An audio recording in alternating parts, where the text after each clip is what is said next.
Hello everyone, welcome to my YouTube channel ल्यू maths. तो I hope आप सब ठीक होंगे, आपकी पढ़ाई बिल्कुल अच्छे से चल रही होगी। तो जैसे कि आप जानते हो कि हमने स्टैटिस्टिक्स स्टार्ट किया था for JK SSB finance account assistant. तो उसमें हमने पहला क्लास जो दिया था वो था इंट्रोडक्शन, ठीक है। तो लेकिन आपको इसको एज ए सब्जेक्ट पढ़ना है। अगर आपको कुछ ही चैप्टर्स इसमें दिए गए हैं बेटा, लेकिन आपको एज ए सब्जेक्ट इसको पढ़ना है, ठीक है। तो आप मान के चलो कि आपको स्टैटिस्टिक्स के 10 मार्क्स है। आपको पर्टिकुलर जो 5-10 टॉपिक्स इसमें दिए गए हैं, तो आप बिल्कुल भी ये मत मतलब इस तरीके से नहीं पढ़ना कि जो टॉपिक दिया है उसी को पढ़ना है, नहीं बेटा, ठीक है। तो एज ए सब्जेक्ट इसको पढ़ो, ठीक है। और सब्जेक्ट की तरह भी किस तरीके से पढ़ना है कि जो भी आपकी एनसीईआरटी होगी, चाहे आपके पास सॉफ्ट कॉपी है, चाहे आपके पास हार्ड कॉपी है, या कोई किसी भी बोर्ड से आप स्टैटिस्टिक्स को देखोगे, ठीक है। तो आपको एक एक वर्ड इसमें समझना पड़ेगा। ये थोड़ा टेक्निकल सब्जेक्ट है बेटा, ठीक है। तो कुछ बच्चे बोल रहे थे सर आपने प्राइमरी और सेकेंडरी डाटा क्यों नहीं स्टार्ट किया, ठीक है। प्राइमरी और सेकेंडरी डाटा आप समझो कि ये end of the second chapter होता है, और आप डायरेक्टली किसी भी टॉपिक पे नहीं आ सकते हो जब तक कि आपके सामने इंट्रोडक्शन नहीं होगा उसका, ठीक है। तो आज हम स्टार्ट करने जा रहे हैं। आप समझो कि ये आपका चैप्टर सेकंड है। ये हमारा क्या है, ये हमारा चैप्टर सेकंड है, ठीक है बेटा, चैप्टर से। और आप बिल्कुल पेशेंस रखो, जून में हमारा एग्जाम है। जून से पहले मतलब हम इसको पूरा एक महीना देंगे स्टैटिस्टिक्स को, लेकिन आपको इस तरीके से पढ़ाया जाएगा, शायद आपने वो पेड कोर्स में भी नहीं देखा होगा बेटा, ठीक है। एनसीईआरटी की एक एक लाइन, रेफरेंस की एक एक लाइन, हर एक का जो कंक्लूजन होगा वो आपके सामने में रख दूंगा, ठीक है। तो चलिए स्टार्ट करेंगे आज दूसरा चैप्टर, कलेक्शन ऑफ डेटा, ठीक है। कलेक्शन ऑफ डेटा मैंने अब इसमें कैप्शन रखा है प्राइमरी और सेकेंडरी डेटा, जानबूझकर, ताकि आपको ये मतलब फील नहीं होना चाहिए कि अभी प्राइमरी और सेकेंडरी डेटा स्टार्ट नहीं हुआ है, ठीक है। तो मैंने इसमें इसीलिए रखा प्राइमरी और सेकेंडरी डेटा। असल में अब मुझे नहीं लगता कि आज भी हम इस टॉपिक पे आ जाएंगे, ठीक है। तो चलो स्टार्ट करेंगे, कलेक्शन ऑफ डेटा से हम स्टार्ट करेंगे चैप्टर 2। एज ए चैप्टर 2 हम इसको पढ़ेंगे, ठीक। और अगर आपको इसके नोट्स चाहिए तो मैंने आपको बोला है, या तो टेलीग्राम चैनल पे आप जुड़ जाओ, या तो आप व्हाट्सएप ग्रुप में आ जाओ, ठीक है। तो वहां पे मैं ये नोट्स आपके साथ फ्री ऑफ कॉस्ट शेयर कर दूंगा, ठीक। चलिए तो स्टार्ट करेंगे। तो यहाँ पे स्टार्ट करेंगे हम कलेक्शन ऑफ डेटा से, ठीक है बेटा। अब देखो ध्यान से समझना इस टॉपिक को। अगर मैं आपसे बोलूंगा कि फॉर एग्जांपल ये कोई एरिया है, ठीक, ये कोई एरिया है जहाँ पे एक प्रॉब्लम है। प्रॉब्लम कौन सी है, आप बोलोगे सर प्रॉब्लम है अनएम्प्लॉयमेंट की। किसकी प्रॉब्लम है, अनएम्प्लॉयमेंट की, ठीक। और यहाँ पे कौन बैठा है, यहाँ पे गवर्नमेंट बैठा है, ठीक। अब गवर्नमेंट को कहाँ से पता चलेगा कि ये जो एरिया है, फॉर एग्जांपल ये एरिया है XYZ कोई एरिया है, ठीक है। इस गवर्नमेंट को कहाँ से पता चलेगा कि XYZ एरिया में प्रॉब्लम है। आप बोलोगे सर यहाँ से अगर कोई डेटा सबमिट होगा गवर्नमेंट के पास, तो तब गवर्नमेंट को पता चलेगा कि इस पर्टिकुलर एरिया में ये प्रॉब्लम है अनएम्प्लॉयमेंट की। अब क्या गवर्नमेंट के पास डायरेक्ट ये डेटा पहुंचेगा, आप बोलोगे सर नहीं। अब किस तरीके से पहुंचेगा सर, यहाँ पे कुछ मीडिएटर्स रहेंगे। कौन रहेंगे, मीडिएटर्स। मीडिएटर्स मतलब वो यहाँ से डेटा को कलेक्ट करेंगे, यहाँ पे कितनी अनएम्प्लॉयमेंट है, उसके बाद ये सबमिट करेंगे किसी डिपार्टमेंट में, और तब गवर्नमेंट को पता चलेगा इस एरिया में अनएम्प्लॉयमेंट है। और उसके बाद यही गवर्नमेंट क्या लेकर आ जाएगी, यही गवर्नमेंट इनके लिए कोई स्कीम लेकर आ जाता है, ठीक है। तो लेकिन ये जो स्कीम आ जाएगी ना, ये जो गवर्नमेंट के पास कोई भी प्रॉब्लम आती है, लेकिन उस सबसे पहले जो होता है ना, वो डेटा कलेक्ट होता है। तो इस एरिया से सबसे पहले क्या होगा, इस एरिया से डेटा कलेक्ट होगा, ठीक है। तो क्या मैं बोल सकता हूँ कि ये जो कलेक्शन ऑफ डेटा है ना, ये फर्स्ट स्टेप है। ये क्या है, ये पहला स्टेप है, first step, first step in any statistical statistical investigation. अगर आपको कोई भी इन्वेस्टिगेशन करनी है तो उसमें जो पहला स्टेप रहेगा वो कौन सा रहेगा, वो कलेक्शन ऑफ डेटा रहेगा। ठीक है, इन्वेस्टिगेशन तो आप जानते होंगे, इन्वेस्टिगेशन का क्या मतलब होता है। इन्वेस्टिगेशन का मतलब होता है इंक्वायरी, क्या होता है, या सर्वे। ठीक है, इसका मतलब होता है इंक्वायरी या फिर सर्वे। ठीक है बेटा, सर्वे। ठीक, अब पर्पस क्या है इसका, पर्पस इसका यही है कि ये जो कलेक्शन ऑफ डेटा कर रहे हो ये कोई सोल्यूशन लेकर आ जाए उस प्रॉब्लम के लिए। ठीक है, या फिर इस ये कोई एविडेंस देता है गवर्नमेंट को कि यहाँ पे है प्रॉब्लम ये, तो आप उसके लिए कोई सोल्यूशन लेकर आ जाओ। ठीक है, तो ये फिर क्या है, ये solution to a problem, solution to a problem लेकर आ जाता है क्या, collection of data.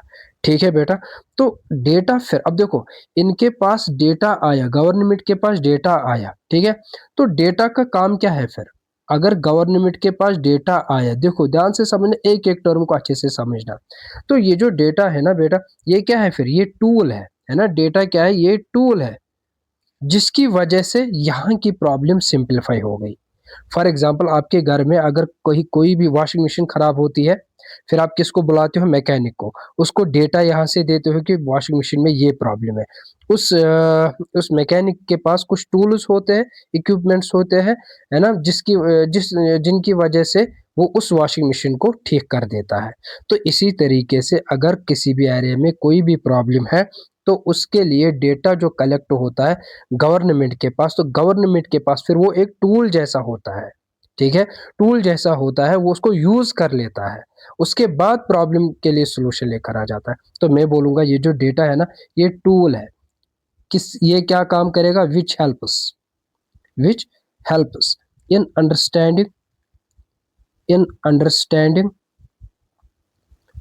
In understanding problems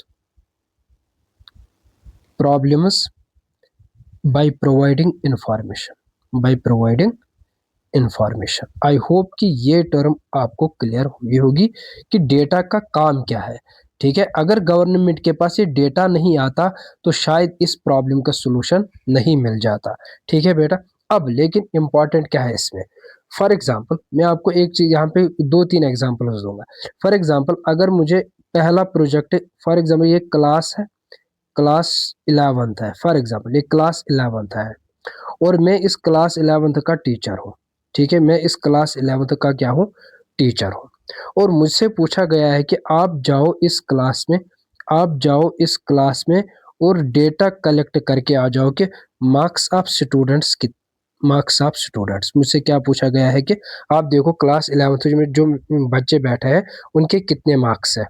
ठीक है, उसके बाद और एक एग्जाम्पल यहाँ पे, ये यहाँ पे हमारा फॉर एग्जाम्पल ये एक स्कूल है। अब जिस स्कूल में फॉर एग्जांपल क्लास 8th से लेकर 12th तक बच्चे पढ़ रहे हैं और मुझे फिर से प्रोजेक्ट दिया गया है कि यहाँ से आप क्या काम करो, यहाँ से आप कलेक्ट करो कि मार्क्स ऑफ स्टूडेंट्स कितने हैं। कितने एग्जाम्पल्स हो गए, दो। उसके बाद मुझे और एक प्रोजेक्ट मिला है, मैं एज ए टीचर हूँ। ठीक है, और ये फॉर एग्जांपल ये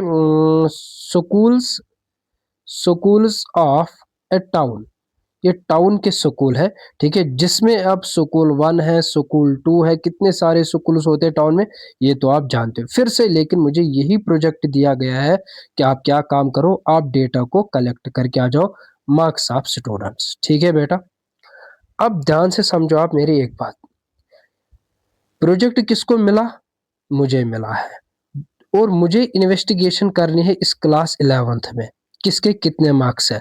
तो मैं क्या काम करूंगा, मुझे बोला जाएगा इन्वेस्टिगेटर। क्या बोला जाएगा, इन्वेस्टिगेटर। इन्वेस्टिगेटर कौन सा पर्सन होता है, जो कंडक्ट करता है क्या, स्टैटिस्टिकल इंक्वायरी, या जो इन्वेस्टिगेट करता है या फिर जो इंक्वायरी कर लेता है। मैं आ जाऊंगा क्लास में, एक एक बच्चे से पूछूंगा, बताओ बेटा आपके कितने मार्क्स है। ठीक, यहाँ पे भी मुझे प्रोजेक्ट एक मिला है, तो मुझे बोला गया है कि मार्क्स ऑफ स्टूडेंट्स कलेक्ट करो स्कूल में जो 8th 12th है। तो यहाँ पे भी मैं एज ए क्या हूँ, एज एन इन्वेस्टिगेटर हूँ। ध्यान से समझना एक एक टर्म को। और यहाँ पे भी मुझे सेम काम दिया गया है, तो यहाँ पे भी मैं इन्वेस्टिगेटर हूँ। लेकिन एक मसला है इसमें, जो पहली एग्जाम्पल है, आप मुझे बोलो एरिया या पॉपुलेशन क्लास 11th में कितने स्टूडेंट्स होंगे मैक्सिमम? फॉर एग्जांपल 50 स्टूडेंट्स है। फॉर एग्जांपल स्कूल में कितने होते हैं ये तो आप जानते हो, 8th से लेकर 12th तक। आप बोलोगे सर 300 होंगे फॉर एग्जांपल। और अब टाउन में कितने होंगे? ये तो हजारों में होंगे। मैंने मान लिया कि फॉर एग्जांपल टोटल है 10,000। ठीक है, 10,000। ठीक है, अब खुद बोलो जो पहली एग्जांपल है, इस एग्जांपल के लिए मेरे लिए एक इजी है कि मैं इजीली जा सकता हूँ क्लास में और वहां से डेटा को कलेक्ट करूंगा और टाइम भी कम लग जाएगा। क्यों? पॉपुलेशन कम है as compare to second example. अब आप मुझे बोलो सेकंड एग्जाम्पल में, अब देखो इस एग्जाम्पल में मुझे टाइम कम लग जाएगा इसलिए क्योंकि पॉपुलेशन क्या है, पॉपुलेशन का साइज क्या है, पॉपुलेशन का साइज कम है। ठीक है, इसमें मुझे टाइम थोड़ा ज्यादा लग जाएगा, थोड़ा ज्यादा लग जाएगा as compare to example first. क्यों? पॉपुलेशन बढ़ गई है और इसमें मुझे टाइम बहुत ज्यादा लग जाएगा, है ना। इसमें मुझे क्या, टाइम बहुत ज्यादा लग जाएगा। अब मैं क्या काम करूंगा, मैं सोचूंगा कि क्यों ना मैं पहली एग्जांपल जो है यहाँ तो मेरे लिए इजी है और मैं यहाँ से इजीली डेटा को कलेक्ट करूंगा। लेकिन जब मैं एग्जांपल थर्ड पे आ जाऊंगा ना, अब मैं बोलूंगा किसी और एक टीचर को, मैं किसी और एक टीचर को बोलूंगा कि मेरी आप हेल्प करो। मैं क्या काम करूंगा, मैं किसी और 2 टीचर्स को हायर करूंगा। मैं उनको बोलूंगा कि मेरी आप हेल्प करो इस डेटा को कलेक्ट करने के लिए। क्यों? क्योंकि अब रोल जो है, पॉपुलेशन जो है ज्यादा है, मुझे टाइम ज्यादा लग जाएगा तो मेरी हेल्प कर दो। ठीक है, अब जब स्कूल से वो टाउन की बात करेगा तो यहाँ पे वो क्या काम करेगा, यहाँ पे अगर 2 टीचर्स ने उसकी हेल्प की तो यहाँ पे ये फॉर एग्जाम्पल 5-6 टीचर्स को बोलेगा कि मेरी हेल्प करो। ठीक है, आपको मेरी बात आई होप कि समझ आ रही होगी कि मैं आपको कहाँ तक ले जाना चाहता हूँ। ठीक है, क्योंकि इसमें कुछ पर्सन्स इन्वॉल्व होते हैं। ठीक है, अब होता क्या है, जितना पॉपुलेशन का साइज बढ़ता जाएगा ना उतने हेल्पर्स इसको चाहिए। क्यों? क्योंकि ये अकेला कितना डेटा कलेक्ट कर सकता है, उसमें बहुत ज्यादा टाइम लग जाएगा। अब जो इन्वेस्टिगेटर ने खुद के लिए कुछ सपोर्टर्स को हायर किया है उनको बोला जाता है इन्यूमरेटर्स। क्या बोला जाता है बेटा? इनको बोला जाएगा इन्यूमरेटर्स। इन्यूमरेटर्स होते कौन है? इन्यूमरेटर्स को हायर किया जाता है। कौन हायर करेगा? इन्वेस्टिगेटर। किस चीज के लिए? हेल्प के लिए। यहाँ पे भी इनको क्या बोला जाएगा? ये इन्यूमरेटर्स है। ठीक है बेटा, तो कितने पर्सन्स हो गए हैं? 2 पर्सन्स हो गए। एक हो गया हमारा इन्वेस्टिगेटर। इन्वेस्टिगेटर कौन होता है? जो इन्वेस्टिगेशन करता है। लेकिन जब पॉपुलेशन बढ़ जाएगी, जब पॉपुलेशन साइज बढ़ता जाएगा तो आप बोलोगे सर अब ये इन्वेस्टिगेटर अकेले इतना काम नहीं कर सकता है। जैसे सेंसस, क्या ये अकेले पूरी कंट्री का सेंसस डेटा कलेक्ट कर सकता है? आप बोलोगे सर नहीं। तो वहां पे इसको क्या चाहिए? वहां पे इसको इन्यूमरेटर्स चाहिए। इन्यूमरेटर्स क्यों चाहिए? ताकि टाइम कम लग जाएगा, कॉस्ट भी कम लग जाएगा। तो कितने पर्सन हो गए? 2। अब पहले एग्जाम्पल पे फिर से आ जाओ। यहाँ पे जब किसी बच्चे को पूछा गया बेटा आपके कितने मार्क्स है, यहाँ पे कोई स्टूडेंट बैठा है, तो जो रेस्पॉन्ड देगा ना उसको बोला जाएगा रेस्पॉन्डेंट। क्या बोला जाएगा? रेस्पॉन्डेंट। रेस्पॉन्डेंट कौन पर्सन होता है? जो रेस्पॉन्स देगा। तो इसका ये मतलब है कि हमारे पास टोटल कितने पर्सन आ गए हैं? पहला कौन था? पहला है इन्वेस्टिगेटर। पहला कौन है बेटा? पहला है इन्वेस्टिगेटर। इन्वेस्टिगेटर कौन होता है? अगर मैं अब आपसे पूछूंगा, आप बोलोगे सर ये वो पर्सन है, या the person who conducts the statistical survey, the statistical inquiry या फिर सर्वे। तो ये तो पहला पर्सन होता है जिसको प्रोजेक्ट मिलता है। दूसरा पर्सन हमने कौन देखा? दूसरा हमने देखा इन्यूमरेटर। अब इन्यूमरेटर को कौन हायर करेगा? आप बोलोगे सर इन्वेस्टिगेटर। ठीक है, किस चीज के लिए? हेल्प के लिए। ठीक है, द इन्वेस्टिगेटर, यहाँ पे मैं लिखूंगा क्लियरली। ठीक है, the investigator needs the help of certain persons to collect the information or data। ठीक है बेटा, तो आई होप कि अब आपको ये समझ आया होगा कि इन्यूमरेटर किसको बोला जाता है। ठीक है, इसको इन्वेस्टिगेटर हायर करता है हेल्प के लिए, ताकि इंफॉर्मेशन वो कलेक्ट करे और टाइम भी बच जाएगा और उसके साथ साथ कॉस्ट भी बच जाएगा। और तब ये इन्यूमरेटर्स हायर होते हैं जब पॉपुलेशन साइज बहुत ज्यादा होगा। उसके बाद और एक पर्सन कौन है, थर्ड पर्सन कौन है बेटा, रेस्पोंडेंट। रेस्पोंडेंट कौन सा पर्सन होता है, आप बोलोगे sir the person from home the statistical information is, चलो मैं लिखूंगा यहाँ पे the person from home statistical information is collected, जिससे आप डेटा को कलेक्ट करते हो। जो रेस्पॉन्स आपको देता है उसको हम क्या बोलते हैं, उसको बोला जाता है रेस्पोंडेंट। तो 3 पर्सन्स आपके कलेक्शन ऑफ डेटा में यूज होते हैं। ठीक है, उसके बाद अब फॉर एग्जाम्पल यही एग्जाम्पल आ जाओ, फिर से इन्हीं एग्जाम्पल्स पे आ जाओ। फॉर एग्जाम्पल मुझसे पूछ, पहले एग्जाम्पल क्या थी कि आप क्लास 11th में जाओ और यहाँ पे देखो कि मार्क्स ऑफ स्टूडेंट्स। अब मेरे पास कुछ मेथड्स है डेटा को कलेक्ट करने के लिए, मेरे पास कुछ मेथड्स है। या तो मैं खुद जाऊंगा क्लास में और एक एक से पूछूंगा कि आपके कितने मार्क्स है, ये पहला है। दूसरा क्या है, मैं क्या काम करूंगा, मैं ऑफिस जाऊंगा और वहां पे इनका रिपोर्ट कार्ड चेक करूंगा। हो गए कितने मेथड्स, 2 मेथड्स। तीसरा मेथड, मैं किस एक को पूछूंगा, सीआर को, जो क्लास का रिप्रेजेंटेटिव होगा, बेटा आप 1 सेकंड मेरे पास आ जाओ, मुझे बोलो क्लास का रिजल्ट क्या है, इनके क्या मार्क्स है। तो मेरे पास बहुत सारे मेथड्स है। ठीक है, या फिर मैं ऑनलाइन भी चेक कर सकता हूँ कितने किसके कितने मार्क्स है। ठीक है, तो अब हमें यही देखना है कि sources of data, sources of data, ध्यान से देखो, sources of data, sources of data, हम डेटा को कहां कहां से कलेक्ट कर सकते हैं। ठीक है, तो पहला सोर्स जो होता है बेटा, पहला सोर्स जो होता है वो होता है, उसको हम बोलते हैं इंटरनल सोर्स। क्या बोला जाता है उसको, इंटरनल सोर्स।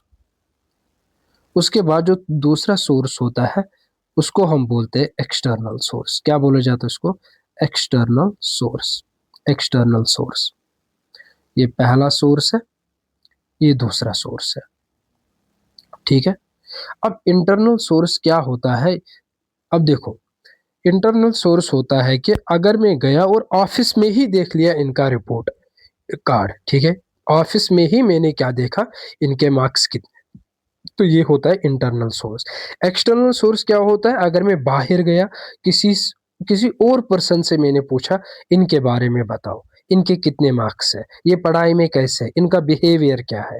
ठीक है बेटा, तो वो होता है एक्सटर्नल सोर्स। तो इंटरनल सोर्स की अगर मैं बात करूंगा ना, इंटरनल सोर्स क्या होता है, जो डेटा आप कलेक्ट करोगे विद इन द ऑर्गेनाइजेशन। क्या करोगे, जो डेटा आप कलेक्ट करोगे क्या, विद इन द ऑर्गेनाइजेशन। ठीक है, मैं यहाँ पे शॉर्ट में लिखूंगा, when data is collected, when data is collected from its reports, from its reports और within the organisation, reports and records. ठीक है, या फिर आप बोलोगे सर, अच्छा या फिर आप ये भी बोल सकते हो within the organization, when data is collected within the organization, organization के अंदर ही अगर आप डेटा को कलेक्ट करोगे। लेकिन जो डेटा यहाँ से कलेक्ट होता है ना बेटा, उस डेटा को हम कौन सा डेटा बोलते हैं, उसको बोला जाता है इंटरनल डेटा। कौन सा डेटा, इंटरनल डेटा। क्यों, क्योंकि ये इंटरनल सोर्स से हमने कलेक्ट किया है। आई होप कि यहाँ तक आपको क्लियर हुआ होगा। ठीक है, जब डेटा को आप कलेक्ट करोगे विद इन द ऑर्गेनाइजेशन, या फिर जो इसके पास ऑलरेडी रिकॉर्ड्स होते हैं, रिपोर्ट्स होते हैं, वो डेटा कौन सा डेटा होता है, वो डेटा होता है इंटरनल डेटा। ठीक है, अब एक्सटर्नल सोर्स क्या है, अब देखो ध्यान से समझना इस बात को भी। एक्सटर्नल सोर्स वो सोर्स होता है अगर मैं डेटा को कलेक्ट करूंगा outside the organization, when data is collected from outside the organization, outside the organization. Outside the organization क्या होता है, जब मैं इंस्टीट्यूट से, जब मैं कोचिंग सेंटर से बाहर निकलूंगा, मैं अब या तो इंडिविजुअल उसी पर्सन के पास जाऊंगा, बताओ बेटा आपके कितने मार्क्स है। ठीक है, या फिर मैं अगर किसी और पर्सन को बोलूंगा कि बताओ इसके कितने मार्क्स है, तो आउटसाइड द ऑर्गेनाइजेशन, जो ही मैं ऑर्गेनाइजेशन के बाहर आया, अब मेरे पास फिर दो मेथड्स है, या तो मैं डायरेक्टली उस पर्सन से कांटेक्ट करूंगा, या फिर मैं क्या काम करूंगा, या मैं किसी और से पूछूंगा। ठीक है, आई होप कि यहां तक आपको क्लियर हुआ होगा। ठीक है, तो ये आउटसाइड द ऑर्गेनाइजेशन को हम डेटा को कलेक्ट करते हैं। ठीक है, अब जो यहां से, अब देखो इसमें भी हमारे पास दो सोर्सेस होते हैं। एक सोर्स होता है आपका, एक होता है आपका प्राइमरी सोर्स। क्या होता है बेटा? Primary source. और एक को बोला जाता है क्या? Secondary source. Secondary source, primary source and secondary source, ये दो सोर्सेस है हमारे पास। प्राइमरी सोर्स, अब देखो प्राइमरी सोर्स का क्या मतलब है? अगर मैं डायरेक्टली उस पर्सन के पास गया, बताओ बेटा आपके कितने मार्क्स है, तो वो प्राइमरी सोर्स है। अगर मैंने किसी और से पूछा, बताओ इनके कितने मार्क्स है, तो वो मेरे लिए क्या होता है? Secondary source. तो प्राइमरी सोर्स से जो आप डेटा कलेक्ट करते हो, उसको बोला जाता है क्या? Primary data. क्या बोला जाता है? Primary data. और जो सेकेंडरी सोर्स से आप डेटा कलेक्ट करोगे, उसको बोला जाता है कि कौन सा डेटा? सेकेंडरी डेटा, जो आपके सिलेबस में है। ये आपके सिलेबस में। ठीक है, देखो इसमें ज़्यादा से ज़्यादा 10-15 मिनट हमें लगे यहाँ तक पहुँचने के लिए। ठीक है, तो ज़्यादा टाइम तो नहीं लिया इसने, लेकिन एटलीस्ट आपको पता होना चाहिए सोर्सेज ऑफ डेटा। ठीक है, तो इसका ये मतलब है कि एक होता है इंटरनल डेटा, एक होता है प्राइमरी डेटा, एक होता है हमारा क्या? Secondary data.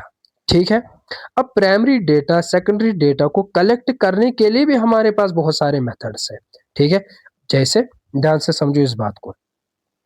मैंने बोला कि प्राइमरी डेटा, अब देखो इस मेथड को देख लो, इसको मैं थोड़ा सा यहाँ खींचूंगा।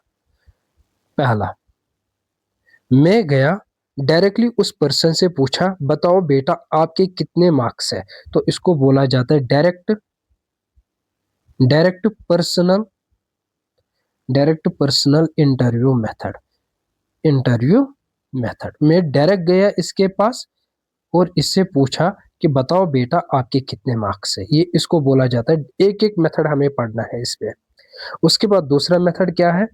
अब देखो ध्यान से, मैंने फॉर एग्जांपल मैं इसको फॉर एग्जांपल इनूमरेटर के हाथ क्वेश्चन पेपर, ये सॉरी क्वेश्चन पे मतलब सेंड कर सकता हूँ, या फिर व्हाट्सएप कर सकता हूँ, बेटा आप मुझे अपना डेटा दे दो कि आपके कितने मार्क्स है।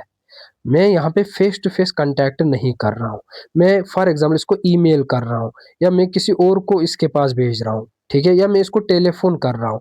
लेकिन वो डायरेक्ट पर्सनल होता है, जहाँ पे फेस टू फेस कांटेक्ट होता है। और एक मेथड होता है जिसको हम बोलते हैं क्या? Indirect personal interview method. तो इंटरव्यू करने के हमारे पास दो मेथड्स है, या तो मैं फेस टू फेस करूंगा इंटरव्यू, या तो मैं इसको टेलीफोन कर सकता हूँ, या तो मैं ईमेल भेज सकता हूँ, है ना, या मैं इनूमरेटर को भेजूंगा, जो मेरा सपोर्टर होगा, जो मुझे हेल्प करता है। ठीक है, किसी और जरिए से मैं डेटा कलेक्ट करूंगा, लेकिन वहां पे फेस टू फेस इंटरेक्शन नहीं होती है। ठीक है, इसी तरीके से तीसरा मेथड क्या है? मैं इसको टेलीफोन कर सकता हूँ। टेलीफोन टेलीफोनिक इंटरव्यू, ये कुछ मेथड्स है। ठीक है, टेलीफोनिक इंटरव्यू मेथड। उसके बाद मैं इसको, मैं किसी अच्छा, इंफॉर्मेशन इंफॉर्मेशन फ्रॉम कॉरस्पॉन्डेंट। देखो ये क्या है कॉरस्पॉन्डेंट, एक एक करे करके हमें तो पढ़ना ही है, लेकिन फिर भी यहाँ पे मैं आपको बोलूंगा कि लोकल कॉरस्पॉन्डेंट क्या होता है।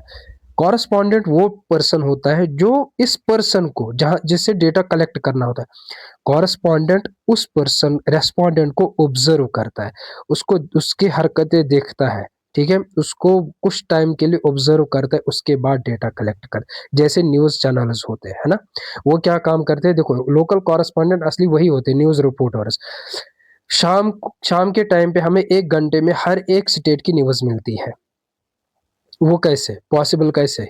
हम जानते हैं हर एक स्टेट में न्यूज़ रिपोर्टर बैठा है, वो वहाँ से डेटा कलेक्ट करते हैं, और शाम को पूरी कंट्री की न्यूज़ हमारे सामने होती है। ठीक है, उसके बाद नेक्स्ट और एक मेथड क्या पढ़ना है हमें इसमें? Meld questionnaire. मेल्ड क्वेश्चन, और आप देख लो आपका सिलेबस किस तरीके से इन्होंने फ्रेम भी किया है, क्वेश्चनियर भी दिया गया है सिलेबस में। उसके बाद और एक मेथड कौन सा है, method number 6, questionnaire filled by questionnaire filled by enumerators. ठीक है, तो ये 6 मेथड्स आपको पढ़ने ही पढ़ने हैं और आपको सिलेबस में डायरेक्टली दिया गया है methods of collecting primary data and secondary data, और उसके साथ साथ प्रिपरेशन ऑफ क्वेश्चनियर ये भी दिया गया है। ठीक है, तो इसीलिए मैंने आपको बोला था कि ये असल में एक ही चैप्टर है। ठीक है, अलग अलग टॉपिक्स है लेकिन चैप्टर एक ही है। ठीक है, तो इसमें आपके पहले 3 टॉपिक्स कवर होते हैं इस चैप्टर में, primary and secondary data, methods of collecting primary and secondary data, preparation of questionnaire. तो पहले 3 टॉपिक्स आपके इसी चैप्टर में निकल जाए। तो ये कुछ मेथड्स है किसके लिए, जब आप प्राइमरी डेटा को कलेक्ट करोगे। उसके बाद आती है बारी किसकी, इस सेकेंडरी डेटा की। ठीक है, सेकेंडरी डेटा की। सेकेंडरी डेटा में हमारे पास पहला जो होता है वो होता है पब्लिश्ड सोर्सेस। हमें इनको एक एक करके पढ़ना भी है। और एक होता है अनपब्लिश्ड सोर्सेस। इस फ्लो चार्ट को बिल्कुल अच्छे से याद रख लेना। ठीक है बेटा, ये बहुत काम की चीज है। स्टार्ट कहाँ से किया, sources of data, internal source है, एक्सटर्नल सोर्स है। उसके बाद इंटरनल सोर्स से जो डेटा कलेक्ट होता है इंटरनल डेटा। उसके बाद एक्सटर्नल सोर्स में आपके पास 2 सोर्सेज है, प्राइमरी सोर्स और सेकेंडरी सोर्स। प्राइमरी सोर्स से प्राइमरी डेटा, सेकेंडरी सोर्स से सेकेंडरी डेटा। प्राइमरी डेटा के जो वेरियस मेथड्स है वो आपके पास टोटल कितने हैं, 5-6 तो है ना, 6 है। और ये इसके मेथड्स है, मेथड्स ऑफ सेकेंडरी डेटा। ठीक, और ये भी आपको टॉपिक दिया गया है। उसके बाद अब एक एक मेथड को हम पढ़ेंगे, 2-3 लेक्चर्स में ये कंप्लीट हो जाएगा। ठीक है बेटा, पहला मेथड कौन सा है, डायरेक्ट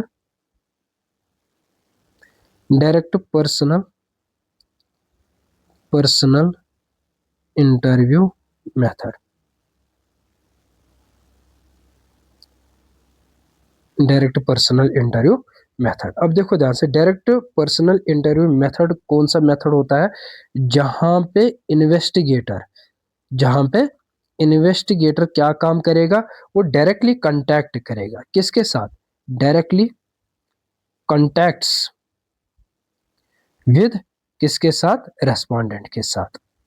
जहां पे खुद जाएगा ये इन्वेस्टिगेटर और डायरेक्ट कांटेक्ट करेगा किसके साथ बेटा, रेस्पोंडेंट के साथ। या फिर इस रेस्पोंडेंट का और एक नाम है जिसको बोला जाता है इन्फॉर्मेंट।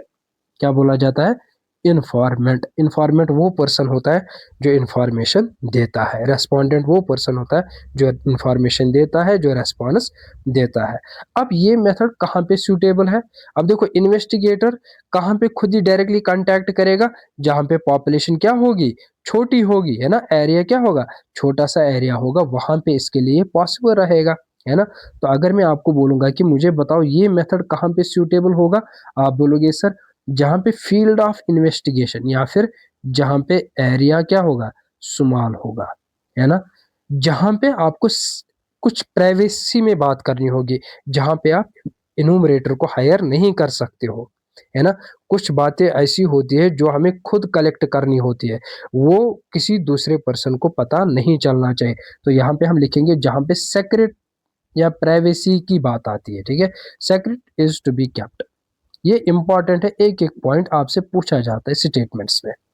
उसके बाद जहां पे आपको ओरिजिनल डेटा चाहिए, क्या चाहिए, आपको खुद जाना है जहां पे आपको ओरिजिनल, जहां पे एक मतलब मैनिपुलेशन भी नहीं होनी चाहिए उस डेटा की। ठीक है, तो जहां पे आपको हाई डिग्री ऑफ, मैं लिखूंगा यहाँ पे, जहां पे आपको high degree of original data चाहिए, originality is required, originality is required. I hope कि ये पॉइंट भी आपको क्लियर हुआ होगा। ठीक है, तो सूटेबल कहाँ पे है, जहाँ पे एरिया छोटा होगा, जहाँ पे हमें प्राइवेसी रखनी है बातों की, और जहाँ पे मुझे ओरिजिनल डेटा चाहिए। ठीक है, और सूटेबल कहाँ पे है, जहाँ पे ये पॉसिबल होगा कि इन्वेस्टिगेटर डायरेक्टली कांटेक्ट करेगा रेस्पोंडेंट से। अब अगर रेस्पोंडेंट अमेरिका में होगा, इन्वेस्टिगेटर कश्मीर में होगा, क्या ये मेथड वहाँ पे सूटेबल है, नहीं है सूटेबल। क्यों, क्योंकि मतलब वो डिस्टेंस बहुत ज़्यादा है, वहाँ तक पहुँचने के लिए टाइम भी जाएगा, पैसा भी जाएगा, तो वहाँ पे ये सूटेबल नहीं है। वहाँ पे हम हो सकता है उसको टेलीफ़ोन कर सकते हैं, वहाँ पे हो सकता है कि हम उसको मेल करेंगे, ठीक है? तो डायरेक्ट पर्सनल इंटरव्यू मेथड वहाँ पे सूटेबल है, जहाँ पे इन्वेस्टिगेटर और रेस्पोंडेंट डायरेक्टली कॉन्टैक्ट कर सकते हैं, ठीक है? उसके बाद अगर ये method investigator directly contacts with respondent, तो इसके कुछ मेरिट्स भी है ना, मेरिट्स होंगे, ठीक है? इसके कुछ मेरिट्स है, आपको मैं बोलूंगा कि क्या क्या मेरिट्स है। आप बोलोगे सर सबसे पहला जो इम्पोर्टेंट मेरिट है ना, हमें ओरिजिनल डेटा कलेक्ट हो रहा है, ओरिजिनल डेटा मिलेगा हमें, है ना? और आपको एक्यूरेसी मिलेगी इस उस डेटा में, क्यों, आप खुद जा रहे हो, है ना? और उसके साथ साथ अब देखो ध्यान से, जो रिजल्ट्स आप वहां से ऑब्टेन करोगे ना, फॉर एग्जांपल जो भी आप डेटा खुद कलेक्ट करोगे, क्या वो आपको मैं दो ऑप्शंस दूंगा। एक तो आप खुद जा रहे हो, इन्वेस्टिगेटर खुद जा रहे हो, डेटा को कलेक्ट कर रहा है, और इसने इन्यूमरेटर को भेजा हुआ डेटा को कलेक्ट कर रहा है। तो ये जो इन्वेस्टिगेटर है ना, इसके लिए ये सबसे ज़्यादा किस पे भरोसा करेगा, जो डेटा इसके सामने आ जाएगा, जो इसने खुद कलेक्ट किया होगा, तो वो ज़्यादा रिलायबल होगा, है ना? ये जो डेटा कलेक्ट होता है ना डायरेक्ट पर्सनल इंटरव्यू मेथड में, ये रिलायबल डेटा होता है। क्या होता है? रिलायबल डेटा, इस पे ज़्यादा भरोसा कर सकते हैं, रिलायबल डेटा, ठीक है? शॉर्ट शॉर्ट में आपको लिखना है, ठीक है? तो मेरिट्स नहीं पूछे जाते, लेकिन हाँ सूटेबिलिटी इसकी पूछी जाती है कि ये कहाँ पे सूटेबल है, ठीक है? या फिर इसकी एडिकेसी, ठीक। अच्छा, डिमेरिट्स अगर मैं आपसे पूछूंगा, डिमेरिट्स इस मेथड के डिमेरिट्स क्या हो सकते हैं? आप बोलोगे सर ये टाइम कंज्यूमिंग है। क्यों टाइम कंज्यूमिंग है? क्योंकि सर हमें इंडिविजुअल पर्सन के पास जाना है और वहां से डेटा को कलेक्ट करना है, और अगर खुद जाना है इन्वेस्टिगेटर को तो टाइम भी लग जाएगा और उसमें खर्चा भी लग जाएगा, तो ये कंज्यूमिंग भी है कॉस्ट कंज्यूमिंग भी है। और कोई, अच्छा इसमें आपको हो सकता है कि इन्वेस्टिगेटर, अब ध्यान से समझो इस बात को, फॉर एग्जाम्पल मैं इन्वेस्टिगेटर हूँ, मैंने मान ली बात कि मुझे रेस्पोंडेंट के पास जाना है, किस चीज़ के लिए, डेटा को कलेक्ट करने के लिए। और अगर फॉर एग्जाम्पल मुझसे पूछा गया है कि आप डेटा कलेक्ट करो, ध्यान से समझो इस बात को कि डेटा कलेक्ट करो, और फॉर एग्जाम्पल अगर मुझे प्रोजेक्ट मिला है कि जो भी फिजिकली हैंडीकैप्ड या फिर ओल्ड एज, चलो बीपीएल मान लेते हैं हम, जो भी बीपीएल फैमिली से बिलोंग करते हैं, उनके लिए हम मंथली 1000 रुपीज रेनुमरेशन देंगे, तो क्या ये इन्वेस्टिगेटर सबसे पहले अपने रिश्तेदारों को नहीं ढूंढेगा, है ना? ये मैनिपुलेशन कर सकता है, यहाँ पे ये बयासनेस करेगा, ठीक है? अगर इस एरिया के लिए कुछ फंड्स आए हैं कि आप देख लो यहाँ पे कितने लोग हैं जो बीपीएल फैमिली से बिलोंग करते हैं, उनको हम 1000 rupees 4 gas cylinder 5 KG rice free of cost देंगे, तो इन्वेस्टिगेटर सबसे पहले वहां पे किनको देखेगा? अब फॉर एग्जाम्पल इन्वेस्टिगेटर का ये पर्सन अपना रिलेटिव निकला, इवन कि अगर ये एपीएल से भी बिलोंग करेगा, तब भी आप देख लेना कि ये इसको बीपीएल कैटेगरी में डाल देगा, और होता भी है। अगर आप देखोगे हमारे जेएंडके में उनको बीपीएल कार्ड्स है जो उसके लायक है ही नहीं, है ना? तो इसी तरीके से मैं बोलना चाहता हूँ यहाँ पे कि यहाँ पे क्या हो सकता है, पर्सनल बयास हो सकता है, बयास हो सकता है, पर्सनल बयास। बयास का मतलब होता है जहां पे आप वो राय जैसी करते हो, ठीक है? तो उसके बाद अब देखो ध्यान से, और एक चीज मुझे आपसे बोलना है यहाँ पे, ये जो इन्वेस्टिगेटर है ना, ये जो इन्वेस्टिगेटर है, ये जो खुद जा रहा है, ये जो इन्वेस्टिगेटर है, इसकी कुछ क्वालिटीज होने चाहिए, ठीक है? फॉर एग्जाम्पल ये इसको यही प्रोजेक्ट मिला है कि आप देख लो बीपीएल फैमिली से कौन कौन बिलोंग करता है, इस एरिया में इसको जाना है, इसको प्रोजेक्ट मिला है। अब अगर ये गया यहाँ पे, हो सकता है कि हर एक रेस्पोंडेंट इसको सही से रेस्पॉन्स नहीं देगा, तो वहां पे इस इन्वेस्टिगेटर को टॉलरेंट होना चाहिए, ठीक है? टॉलरेंट होना चाहिए, अगर ये कुछ अनाप शनाप भी बोलेगा तो इसको टॉलरेंट होना चाहिए, ठीक है? और उसके साथ साथ ये इन्वेस्टिगेटर क्या होना चाहिए बेटा, एफिशिएंट होना चाहिए, इसके पास नॉलेज होनी चाहिए, मुझे कौन से क्वेश्चंस पूछने हैं और कौन से अवॉइड करने हैं, है ना? तो ये कुछ इसके फीचर्स, कैरेक्टरिस्टिक्स होने चाहिए, और उसके साथ साथ ये इम्पार्शल होना चाहिए। इम्पार्शल का मतलब इसको बयास नहीं करना चाहिए, इसको वो डिस्क्रिमिनेशन नहीं करनी चाहिए कि ये अपना है तो इसको देंगे, ये अपना नहीं तो इसको नहीं देंगे। ठीक है, तो ये कुछ इसके क्वालिटीज होने चाहिए। ठीक, उसके बाद नेक्स्ट मेथड पे आ जाए, मेथड नंबर 2। आई होप कि ये मेथड आपको क्लियर हुआ होगा। ठीक है, इसमें इंपॉर्टेंट बस एक पॉइंट है कि इन्वेस्टिगेटर खुद जाता है, रेस्पोंडेंट को कांटेक्ट करता है, सुटेबिलिटी भी इंपॉर्टेंट है। मेथड नंबर 2, मेथड नंबर 2 क्या है? Indirect, indirect personal interview method. ठीक है, इसको देख लेंगे। अब देखो इनडायरेक्ट का क्या मतलब होता है, जहां पे investigator collects information, collects information information from someone who has required information, about the subject,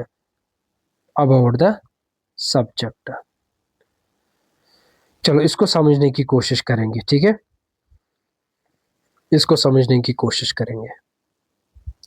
अब देखो ध्यान से, यहाँ पे ए पर्सन है जो इन्वेस्टिगेटर है। ठीक है, क्या है? इन्वेस्टिगेटर है। ठीक है, उसके बाद ये रेस्पोंडेंट है, ये रेस्पोंडेंट है। ठीक है, उसके बाद रेस्पोंडेंट का ये फ्रेंड है या कोई और है इस गांव का। ठीक है, ये village for example XYZ area है। इन्वेस्टिगेटर को प्रोजेक्ट मिला है कि आप देख लो इस एरिया में, चलो मैं और एक बनाऊंगा, यहाँ पे और एक पर्सन बनाऊंगा, ये सारे के सारे फॉर एग्जांपल आप समझ लो कि ये रेस्पोंडेंट्स है जिनको रेस्पॉन्ड देना है। फॉर एग्जांपल इन्वेस्टिगेटर को प्रोजेक्ट मिला है कि आप देख लो इस एरिया में या ये पर्सन, पर्टिकुलर पर्सन ड्रग में इन्वॉल्व है या नहीं, ड्रग में इन्वॉल्व है या नहीं है। आपको क्या लगता है, क्या जो ड्रग में इन्वॉल्व होगा वो खुद बताएगा कि मैं ड्रग में इन्वॉल्व हूं? आप बोलोगे सर नहीं। जो चोरी करता है उससे पूछो आप चोरी करते हो, वो बोलेगा सर नहीं। ठीक है, अब फिर अगर तो मतलब डेटा तो सही से नहीं मिलेगा अगर हम डायरेक्टली रेस्पोंडेंट के पास जाएंगे। अगर कोई भी पर्सन कोई इलीगल एक्टिविटी कर रहा है, क्या ये पॉसिबल है वहां पे कि उसको बोलेंगे कि आप बताओ आप करते हो इलीगल एक्टिविटी? तो वो आंसर क्या देगा? वो तो हमेशा बोलेगा कि नहीं मैं ये सब काम नहीं करता हूँ। ठीक है, तो मतलब यहाँ से हमें डेटा फिर गलत मिल रहा है। अब मैं क्या काम करूंगा, मैं यहाँ पे किसी और पर्सन के पास जाता हूँ। मैं इस पर्सन के पास गया, मैंने इसको बोला कि इस पर्सन के बारे में मुझे बताओ, या फिर इसको बोला जाएगा लोकल कॉरेस्पॉन्डेंट भी, या फिर अभी आप समझ लो कि ये इसका फ्रेंड भी हो सकता है, इसका नेबर भी हो सकता है, इसका रिलेटिव भी हो सकता है, इसका कोई भी हो सकता है। लेकिन हमने क्या बोला, हम किसी और के पास जाएंगे लेकिन इसके पास इसकी सफिशिएंट नॉलेज होनी चाहिए इस सब्जेक्ट के बारे में। तो यहाँ पे इन्वेस्टिगेटर इनडायरेक्टली कांटेक्ट कर रहा है, इनडायरेक्टली डेटा को कलेक्ट कर रहा है इस रेस्पोंडेंट के बारे में जिसको रेस्पॉन्स देना था, लेकिन कहाँ से? इस पर्सन से। अब सूटेबिलिटी कहाँ पे है? आप बोलोगे सर ये मेथड वहां पे सूटेबल है। पहली बात तो अगर पॉसिबल नहीं है कि इन्वेस्टिगेटर और रेस्पोंडेंट आपस में कांटेक्ट करे, जैसे अमेरिका में रेस्पोंडेंट बैठा है और कश्मीर में या JNK में बैठा है इन्वेस्टिगेटर, तो पॉसिबल नहीं कि वो डायरेक्ट इंटरव्यू कर सकते हैं। एक तो ये है। ठीक है, तो वहां पे हम इनडायरेक्ट कर सकते हैं।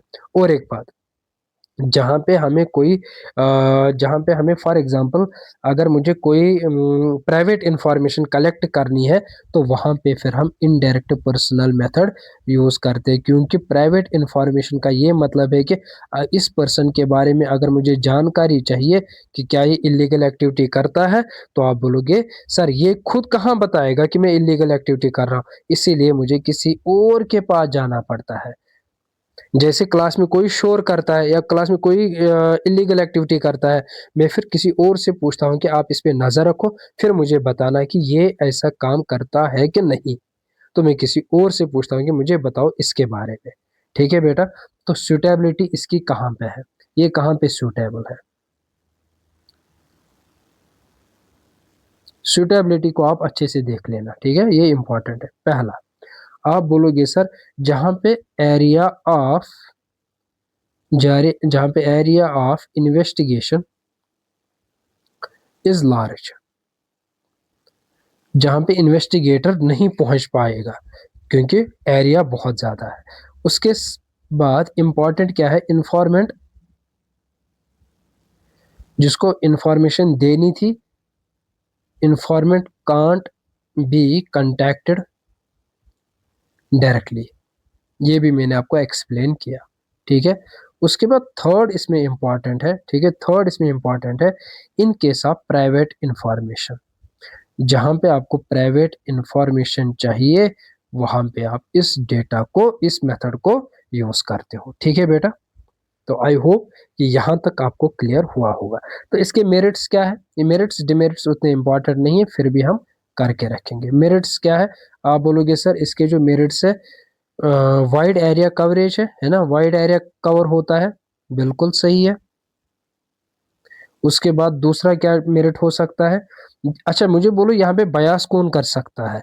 अब बोलोगे सर इस रेस्पोंडेंट तो खुद रेस्पॉन्ड ही नहीं देता है ना, ये तो रेस्पॉन्ड ही नहीं देता है, रेस्पॉन्ड कौन देता है इसके बदले, ये तो बयास कौन कर सकता है, जिससे जिस पर्सन से हम इसके बारे में इंफॉर्मेशन लेते हैं, ठीक है। तो इम्पॉर्टेंट है यहाँ पे कि यहाँ पे एक सेकंड, यहाँ पे हम बोलेंगे कि बायासनेस कौन करेगा, ये पर्सन बायास कर सकता है, तो इम्पॉर्टेंट है ये, ठीक है। तो इनडायरेक्ट पर्सनल इंटरव्यू मेथड में बायास कर सकता है वो पर्सन जो किसी और के बारे में इंफॉर्मेशन देता है, ठीक है। तो यहाँ पे इंडिपेंडेंट, ये इससे आज़ाद है, इंडिपेंडेंट ऑफ पर्सनल बायास, यहाँ पे इन्वेस्टिगेटर बायास नहीं कर सकता है, ठीक है। उसके बाद लेकिन और एक मेरिट क्या है, टाइम कम लग जाएगा, कॉस्ट कम लग जाएगा, है ना, इकोनॉमिकल मेथड है as compare to direct personal interview method, ठीक। उसके बाद कुछ डिमेरिट्स भी है इसके, डिमेरिट्स, डिमेरिट्स क्या है बेटा, देखो ध्यान से। पहला, इंफॉर्मेशन कौन दे रहा है, ये पर्सन, तो क्या आप इस इंफॉर्मेशन पे ज्यादा भरोसा करोगे, आप बोलोगे सर नहीं, क्यों, हो सकता है कि ये पर्सन इसका अगर दुश्मन निकला, अब अगर ये गलत काम नहीं भी कर रहा होगा तो ये इसको फंसाएगा, है ना। तो यहाँ पे ये जो इंफॉर्मेशन कलेक्ट हो रही है ना, इस पे आप ज्यादा भरोसा नहीं कर सकते हो, तो information is less reliable, less reliable, ठीक है बेटा। उसके बाद यहाँ पे आप बोलोगे sir partiality of witness, partiality of witness, इस पॉइंट को मैं समझाऊंगा, partiality of witness.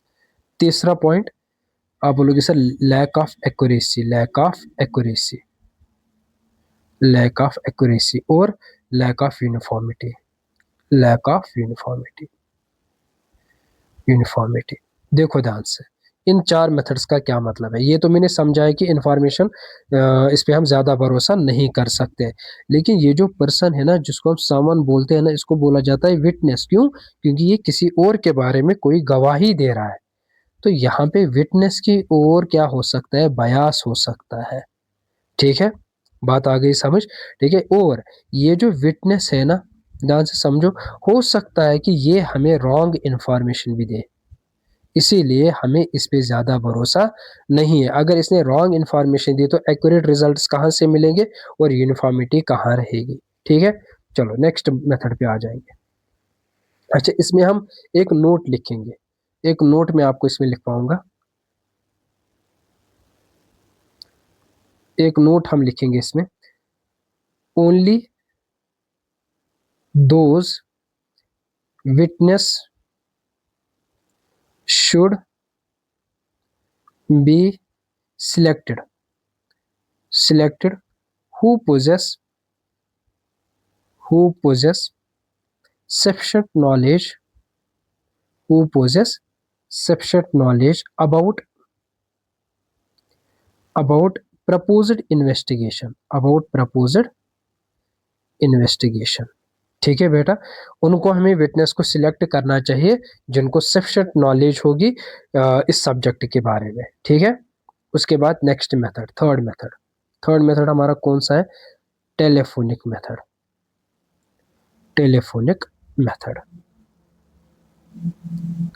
Telephonic method. अब देखो ध्यान से, टेलीफोनिक मेथड, तो ये तो आप जानते हो टेलीफोनिक मेथड क्या है, जहां पे आप questions are asked over phone, जहां पे आप फोन पे क्वेश्चंस या जो भी आपको पूछना होगा उस रेस्पोंडेंट से, आप उसको कॉल करोगे और फोन पे बताओगे कि आपके मार्क्स कितने हैं, ठीक है। लेकिन इसमें एक इम्पॉर्टेंट पॉइंट है कि ये जो टेलीफोनिक मेथड है ना, ये प्रेडोमिनेट हुआ या फिर इसको एक्सेप्टेड टूल माना गया है। इसको माना गया एक्सेप्टेड टूल कब से? 1970 से, ठीक है। तो इसको एनसर्कल कर लेना इम्पॉर्टेंट है, ठीक। तो बहुत इजी है, लेकिन इसकी सूटेबिलिटी, अब आप इसको कहाँ पे, इस मेथड को आप कहाँ पे सूटेबिलिटी कहाँ पे यूज करोगे?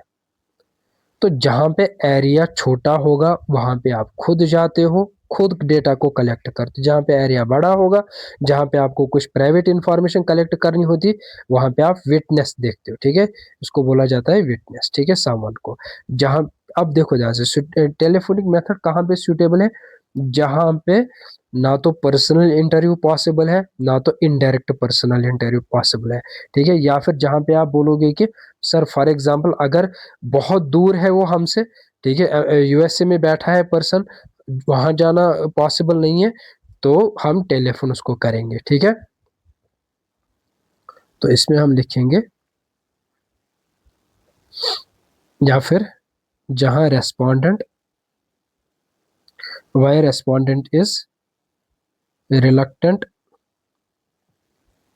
टू पर्सनल इंटरव्यू,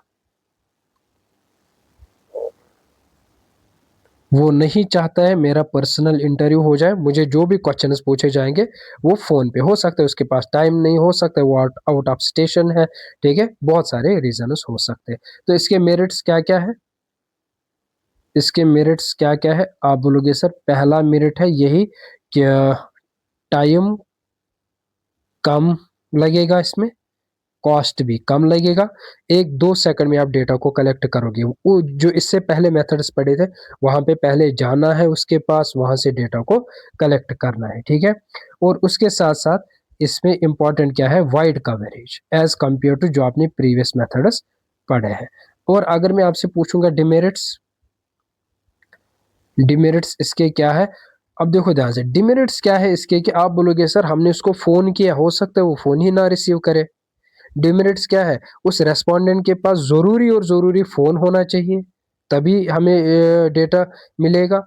और उसके साथ साथ उस रेस्पोंडेंट के गेस्चर्स हम रिकॉर्ड नहीं कर पाएंगे। अगर हम उससे क्वेश्चन पूछेंगे तो वो बिस्तर में बैठ के भी जवाब दे सकता है, वो बाहर पार्क में भी दे सकता है आंसर्स, वो कहीं किसी और जगह भी आंसर। लेकिन जब वो हमारे सामने होता है तो हो सकता है वो ड्रेसिंग सेंस का खास ख्याल रखेगा, वो कम्युनिकेशन स्किल्स का खास ख्याल रखेगा, वो गेस्चर्स का खास ख्याल रखेगा, ठीक है। तो हम बोलेंगे कि इसमें डिमेरिट्स क्या है कि पीपल विदाउट, अब जिनके पास टेलीफोन नहीं है तो वहां पे ये मेथड यूज नहीं कर सकते। People without telephone can't be reached, है ना, उन उन तक हम नहीं पहुंच पाएंगे। दूसरा मेथड क्या, ये दूसरा डिमेरिट क्या है?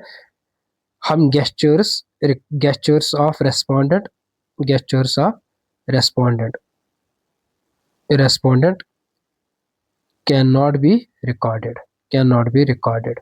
अब एक इंपॉर्टेंट डिमेरिट है, एक इंपॉर्टेंट डिमेरिट क्या है?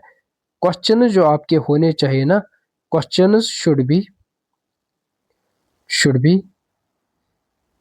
क्रिस्प एंड क्लियर, वो क्लियर होने चाहिए। आपको बोरिंग क्वेश्चन उसको नहीं पूछना है, अगर आपने बोरिंग क्वेश्चन पूछ ले तो वो फोन काटेगा, ठीक है।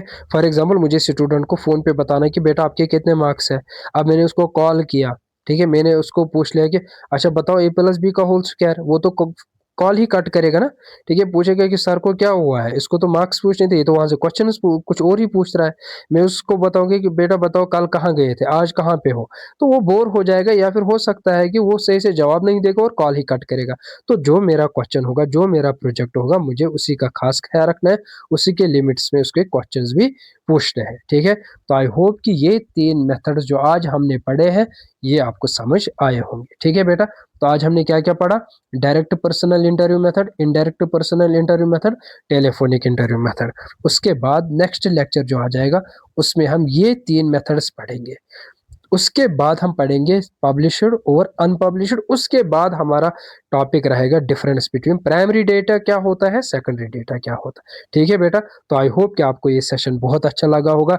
जैसे कि आपने प्रीवियस क्लास जो हमने दिया इस पे, उस पे भी आपने बहुत सारे कमेंट्स किए थे, बहुत सारे लाइक शेयर किए थे। तो आई होप कि इसमें भी आप वैसा ही लाइक शेयर और कमेंट करोगे ज़रूर, और अपनी राय भी दोगे कि आपको जो कंटेंट मिल रहा है वो टू द पॉइंट मिल रहा है कि नहीं। Thank you so much.